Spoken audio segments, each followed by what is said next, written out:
সকাল থেকেই ভ্যাপসা গরম, দুপুরে উধাও বৃষ্টিতে। দুপুরে কালো মেঘে ঢেকে যায় কলকাতার আকাশ। এরপরেই শুরু হয় তুমুল বৃষ্টি, সঙ্গে মেঘের গর্জনও শোনা গিয়েছে। আলিপুর আবহাওয়া দফতরের পূর্বাভাস, মঙ্গলবার পর্যন্ত বৃষ্টি চলবে দক্ষিণবঙ্গে। ঘন্টায় 50 থেকে 60 কিলোমিটার বেগে বইতে পারে ঝোড়ো হাওয়া। কলকাতায় হলুদ এবং 2 চব্বিশ পরগনায় কমলা সতর্কতা জারি করা হয়েছে।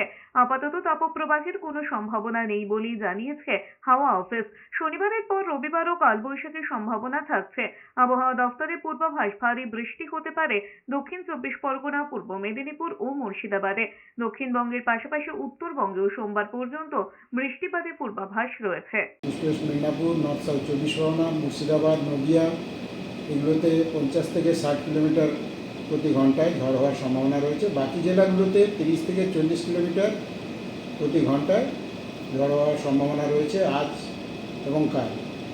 বাকি জেলাগুলোতে ঝড় বৃষ্টি হবে, কিন্তু ঝড়ের গতিবেগটা একটু কম থাকবে। বৃষ্টি 14 তারিখ থেকে মোটামুটি একটু হালকা হবে। কলকাতার ক্ষেত্রে হালকা থেকে মাঝারি বৃষ্টিপাত হওয়ার সম্ভাবনা রয়েছে।